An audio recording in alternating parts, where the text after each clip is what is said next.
Tuyển Việt Nam dưới thời Kim Sang-sik vừa có một chiến thắng đầy cảm xúc trước Malaysia. Sau thất bại ở lượt đi và những tranh cãi xoay quanh lực lượng của đối thủ, trận đấu này không chỉ đơn thuần là 3 điểm mà còn là câu trả lời của tuyển Việt Nam trên sân cỏ.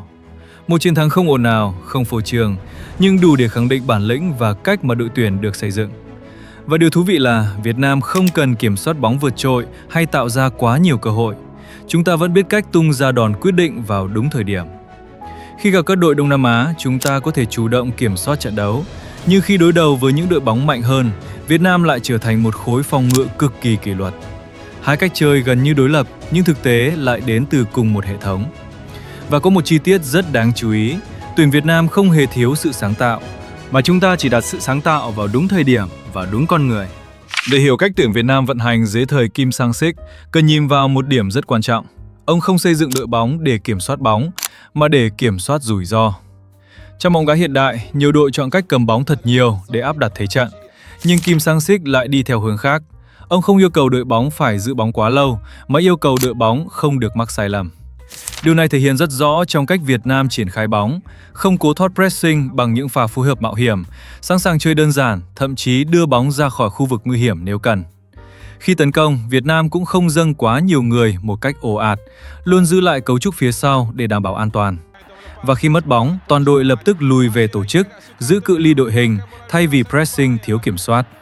Tất cả những điều đó tạo nên một cách chơi rất đặc trưng, không hoa mỹ nhưng cực kỳ chắc chắn. Cách tiếp cận của Kim Sang-sik có thể được tóm gọn trong 3 bước. Giữ cấu trúc đội hình ổn định, đưa bóng vào khu vực nguy hiểm theo cách ít rủi ro nhất và trao quyền cho những cầu thủ có khả năng tạo ra khác biệt. Đây chính là điểm mấu chốt bởi ông không thiết kế hệ thống để tạo ra sự sáng tạo liên tục, mà thiết kế hệ thống để chờ đúng khoảnh khắc sáng tạo. Và ở tuyến giữa, những cầu thủ như Quang Hải hay Hoàng Đức đóng vai trò cực kỳ quan trọng. Họ không phải lúc nào cũng chơi bùng nổ, nhưng lại là người giữ nhịp, kết nối lối chơi và tung ra những đường chuyền mang tính quyết định vào đúng thời điểm. Chính họ là cầu nối giữa hệ thống và sự sáng tạo. Và phía trên, luôn có những cầu thủ được trao vai trò kết thúc, những người có thể định đoạt trận đấu chỉ bằng một tình huống, như Xuân Son hay hiện tại là Hoàng Hên. Họ không chỉ là một phần của hệ thống, mà chính là điểm kết thúc của hệ thống. Từ khi Kim Sang-sik tiếp quản đội tuyển, Việt Nam duy trì một thành tích ổn định trước các đối thủ trong khu vực Đông Nam Á, với chuỗi trận bất bại kéo dài và tỷ lệ thắng ở mức cao. Trong nhiều trận đấu, Việt Nam không cần áp đảo hoàn toàn về thời lượng kiểm soát bóng, thường dao động quanh mức 50%, nhưng lại tạo ra số cơ hội nguy hiểm rõ rệt nhiều hơn đối thủ. Điều này cho thấy cách tiếp cận của thầy Kim không nằm ở việc kiểm soát bóng tuyệt đối, mà nằm ở việc kiểm soát chất lượng cơ hội. Khi đối đầu với các đội Đông Nam Á, Việt Nam thường sử dụng sơ đồ 3 trung vệ, phổ biến là 3-4-3 hoặc 3-5-2, với hai biên hoạt động rất tích cực. Các wingback dâng cao để kéo giãn hàng thủ đối phương, trong khi tuyến giữa với những cái tên như Quang Hải và Hoàng Đức đảm nhiệm vai trò điều tiết nhịp độ và đưa bóng vào những khu vực có khả năng tạo đột biến cao. Đáng chú ý, Nguyễn Hai Long đang trở thành một nhân tố đặc biệt quan trọng trong cách vận hành này. Không chỉ là một cầu thủ chạy cánh đơn thuần, mà còn là mắt xích kết nối giữa tuyến giữa và khu vực tấn công. Điểm mạnh của Hai Long nằm ở kỹ thuật cá nhân, khả năng xử lý bóng trong không gian hẹp và những pha xử lý mềm mại, giàu cảm giác bóng, giúp anh có thể thoát pressing và tạo ra lợi thế trong các tình huống 1 đối 1. Không chỉ dừng lại ở việc đột phá, Hai Long còn có khả năng phối hợp nhanh, di chuyển linh hoạt và đưa ra những quyết định xử lý hợp lý trong các pha bóng cuối cùng.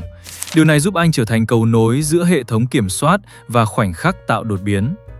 Bên cạnh đó, những cái tên như Cao Pendon, Quang Vinh cũng mang lại tốc độ và khả năng xuyên phá trực diện, tạo thêm phương án tấn công biên cho tuyển Việt Nam, tương tự vai trò mà Nguyễn Công Phượng hay Nguyễn Văn Toàn từng đảm nhiệm trước đây. Thay vì triển khai bóng phức tạp ở trung lộ, Việt Nam ưu tiên đưa bóng ra biên, nơi có nhiều khoảng trống hơn và ít rủi ro mất bóng hơn. Một điểm đáng chú ý là số lượng cầu thủ tham gia tấn công của Việt Nam thường được kiểm soát rất chặt chẽ. Trong nhiều tình huống, chỉ có từ 4 đến 5 cầu thủ tham gia trực tiếp vào pha tấn công, trong khi phần còn lại giữ vị trí để đảm bảo khả năng phòng ngự chuyển trạng thái. Điều này giúp Việt Nam duy trì sự cân bằng, tránh bị phản công, đồng thời vẫn đủ người để tạo áp lực lên hàng thủ đối phương. Hiệu quả của cách tiếp cận này không chỉ nằm ở việc tạo ra cơ hội, mà nằm ở việc tận dụng cơ hội. Với những cầu thủ tấn công như Xuân Son hay Hoàng Hên ở thời điểm hiện tại, thường có tỷ lệ chuyển hóa cơ hội thành bàn thắng cao hơn mức trung bình của khu vực. Tổng thể, trước các đối thủ Đông Nam Á, tuyển Việt Nam không nhất thiết phải chơi vượt trội hoàn toàn về mặt thế trận, nhưng lại vượt trội ở 3 yếu tố mang tính quyết định: tổ chức đội hình, chất lượng cơ hội và khả năng tận dụng cơ hội. Trong đó, những cầu thủ có kỹ thuật và khả năng tạo đột biến như Hai Long đang đóng vai trò ngày càng quan trọng trong việc tạo ra sự khác biệt. Khi đối đầu với những đội bóng mạnh hơn, cách tiếp cận của Kim Sang-sik không chỉ đơn thuần là lùi sâu phòng ngự, mà là tổ chức một hệ thống kiểm soát không gian rất chặt chẽ. Việt Nam thường vận hành trong sơ đồ 5-4-1 hoặc 5-3-2 với 2 lớp phòng ngự rõ ràng, trong đó hàng hậu vệ giữ vai trò bảo vệ khu vực trước khung thành, còn tuyến tiền vệ đóng vai trò đánh chặn từ xa và điều tiết không gian phía trước. Điểm quan trọng nhất nằm ở cách duy trì khối đội hình, khi khoảng cách giữa các tuyến luôn được giữ ở mức ngắn và đồng đều, thường dao động trong phạm vi từ 10 đến 15 mét, giúp toàn đội di chuyển như một khối thống nhất.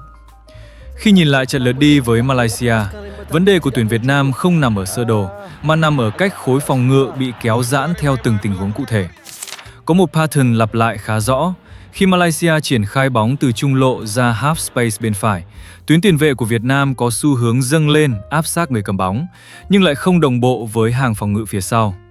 Điều này tạo ra một khoảng trống ở khu vực giữa tuyến tiền vệ và trung vệ, thường rơi vào zone 14, nơi đối phương có thể nhận bóng trong tư thế quay mặt lên khung thành.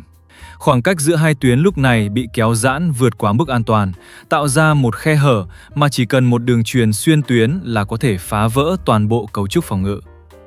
Đây không phải là lỗi cá nhân mà là vấn đề về sự đồng bộ trong việc giữ khối đội hình. Tuy nhiên, chúng ta cũng phải nhắc đến rằng ở trận lượt đi, Malaysia đã có những cầu thủ nhập tịch cực kỳ chất lượng và ở đẳng cấp cao, khiến cho việc phá vỡ hệ thống của đội tuyển Việt Nam khi ấy trở nên dễ dàng hơn. Ngược lại, trong trận lượt về, sự khác biệt không chỉ nằm ở con người mà còn ở cách giữ khối đội hình. Khi tiền vệ Malaysia nhận bóng ở trung lộ, tuyến giữa của Việt Nam không còn lao lên một cách vội vàng, mà ưu tiên giữ vị trí, che đường chuyền trước khi áp sát. Đồng thời, hàng phòng ngự phía sau dâng lên một nhịp để giữ khoảng cách ổn định, khiến không còn khoảng trống giữa hai tuyến. Khi bóng bị đẩy ra biên, toàn bộ khối đội hình dịch chuyển đồng bộ, tiền vệ cánh bó vào trong để hỗ trợ wingback, tạo ra tình huống kẹp biên hai lớp, buộc đối phương phải chuyền về hoặc tạt bóng trong tư thế bị động. Điểm mấu chốt ở đây không phải là Việt Nam phòng ngự thấp hơn hay cao hơn, mà là giữ được sự đồng bộ trong từng bước di chuyển. Nếu nhìn tổng thể, cách vận hành của tuyển Việt Nam dưới thời Kim Sang-sik có thể chia thành hai trạng thái rõ ràng, nhưng lại được xây dựng trên cùng một nền tảng chiến thuật. Khi đối đầu với các đội Đông Nam Á, Việt Nam chủ động kiểm soát thế trận nhiều hơn, dâng cao đội hình, triển khai bóng qua hai biên và đưa bóng vào khu vực nguy hiểm theo cách có kiểm soát. Trong trạng thái này, vai trò của tuyến giữa và các cầu thủ tấn công biên trở nên nổi bật hơn, khi họ vừa giữ nhịp, vừa tạo ra những tình huống đột biến để phá vỡ hàng thủ đối phương. Nếu phải tóm gọn cách vận hành của tuyển Việt Nam dưới thời Kim Sang-sik trong một ý, thì đó không phải là kiểm soát bóng, mà là kiểm soát rủi ro. Đây là điểm khác biệt lớn so với nhiều đội bóng theo đuổi lối chơi kiểm soát truyền thống, khi thầy Kim không yêu cầu đội bóng phải cầm bóng nhiều, mà yêu cầu đội bóng phải duy trì được sự ổn định trong mọi tình huống. Trong cách tiếp cận này, mỗi quyết định chiến thuật đều xoay quanh việc giảm thiểu sai lầm. Từ cách giữ khối đội hình, cách lựa chọn thời điểm pressing cho đến cách tổ chức tấn công, tất cả đều hướng tới việc giữ trận đấu trong một vùng an toàn, nơi đối thủ khó tạo ra cơ hội rõ ràng. Còn Việt Nam luôn có khả năng tung ra đòn quyết định khi thời cơ xuất hiện. Điều này cũng lý giải vì sao tuyển Việt Nam có thể không phải là đội tạo ra nhiều cơ hội nhất, nhưng lại thường là đội tận dụng cơ hội tốt hơn.